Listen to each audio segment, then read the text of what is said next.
All right, time for an update on the 310-gallon marine aquarium, which is now technically a reef aquarium, but just barely. We'll get to that in a minute. The clarity of the water is not quite what I would like it to be at the moment. Did some maintenance yesterday, and one of the larger mistakes that I made it to this point kind of came back to bite me a bit. I used dry sand, didn't want to use live sand because this rock, a lot of which was from my old system, and the rest was heavily pre-cycled. So I didn't need the biological filtration from live sand. And I thought I could get away without washing the sand ahead of time. We have a large amount of chloramines where I live in our tap water. So I didn't want to use tap if I could avoid it, but I didn't have enough RODI. So I figured I could get away without washing the sand. And that was a big mistake, because now anytime anything disrupts the sand, even a fish nibbling on some algae or whatever it may be, it leaves a giant puff of dust. And so yesterday I did some maintenance, and the cloud has yet still not fully cleared. But I am largely through the uglies at this point, having a bit of a cyano outbreak at the moment. And I think that's in part due to all of the new livestock that I added, and I've been doing some heavy feeding. But I imagine that this will clear up fairly soon. So obviously the big development since the last video is the fish. So we have added back those legacy fish from my what is now quarantine system. So this here is our Desjardins sailfin. She's our mascot. Her name is Sunshine. She was bright yellow when we first got her as a juvenile. She's magnificent. Somehow she manages to look even bigger in this enormous system than she did in that other 90, which blows my mind. This is Bob. Bob is a powder brown tang. Beautiful specimen. I fell in love. I was actually considering getting an Achilles. I was nervous about that because I know how hard they are to keep. This was my backup, and I saw this fish at our local fish store, and I just fell in love, and I said, fine, that's what we're doing. So we've got him. This gentleman over here we have named Prince.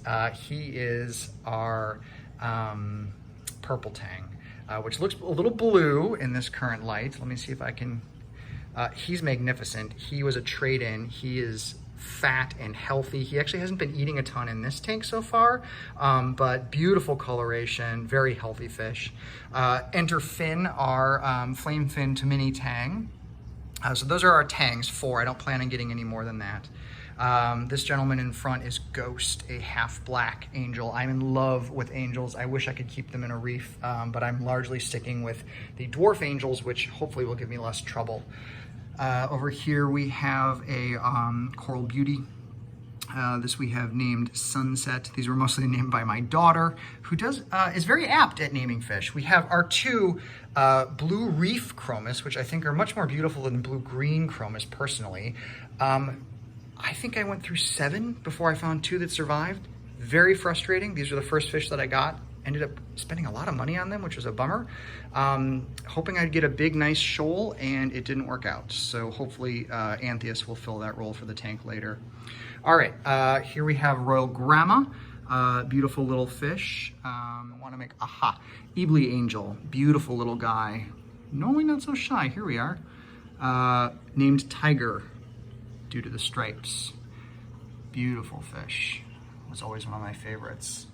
And then who are we missing here? We've got, there we are, Lemonade, lemon peel angel.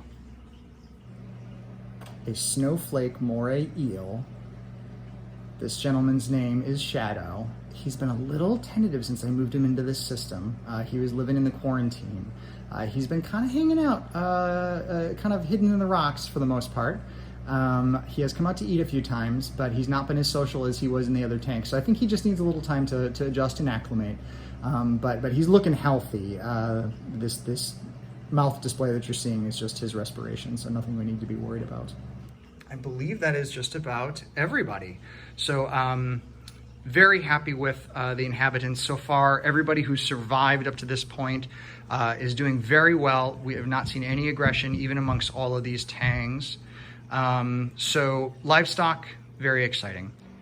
So technically, this is a reef aquarium now, not just a fish only or a marine aquarium, because I do have a few corals. I wasn't planning on adding corals just yet, but when we were at the LFS picking up our new fish, my wife just said she misses corals, and so I said, all right, fine, we'll go ahead and start adding them now. I'm going nice and slow and steady. So we got a little bit of a, it's a very pretty hammer there on the left.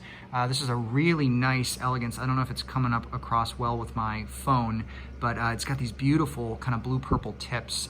Very pretty elegance coral there. And then I've always loved the leathers. So starting with LPS and softies until the tank really settles in before I switch to SPS. Briefly, just with the architecture here. So we have a family friend who is a cabinet maker. He is going to be building a stand and a canopy for me. It's going to be a complete enclosure. It's going to make this entire system look like it's essentially a big wall. Circulation currently is provided by these beasts, 2 MP60s. I've got the NEM Protect power head guards on there. I just don't want to take any chances. I do plan on getting anemones in this tank, and I don't mind the slight reduction in flow that I'm seeing on those. So this here obviously is the portion that probably the non-reef people are going to be most interested in, but let's give you a quick tour of the fish room as well. All right, so for the gear junkies out there, of which I'm sort of one, I appreciate the gear. I try to keep things simple. I feel like there's less failure points, but I've done a bit of cord wrangling, so some of you may remember that this was all kind of a zip tie nightmare. It still isn't as pretty as I'd like it to be, but it's much more organized. The other big thing I'm pretty excited about is my controller board. I have my Apex running, which is pretty exciting for me, and I've even been able to sort of wrangle the cords in a way that I think is going to keep them nice and organized and fairly attractive looking. So I'm pretty pleased with that. Along the wall back here, 2 of my EB8s. These are from my old system I had purchased a long time ago. They're still functioning well, and they're a heck of a lot cheaper than the new fancy guys. Refugium is doing a great job. My nitrates and phosphates are remaining undetectable, which is pretty shocking to me. I've never ran a system with undetectable nutrient levels. Still running filter socks, although I think eventually one of the upgrades is going to be getting the fleece rollers eventually, but I'm not there yet. My old skimmer is still doing a fantastic job. You can see this dark, disgusting business that's coming out of there. It's really rocking and rolling. A lot of bubbles coming up from that, but it's something I can't manage. Over in this area here is going to be my mixing station, so I have not yet gotten that set up. Going to be building it, still using brute trash cans, which I may use in the long term, but I just have been prioritizing other elements of the build and have not set up the mixing station formally yet, so it's doing its job, but it's fine. Similar here for the top off. I'm a gravity fed top off kind of guy. I just, again, feel like fewer failure points, and it's worked well for me for the past 5 years. Little upgrade since last time. Did mount the RODI system, got it all plumbed underneath to the drain. I have not yet wrangled all of the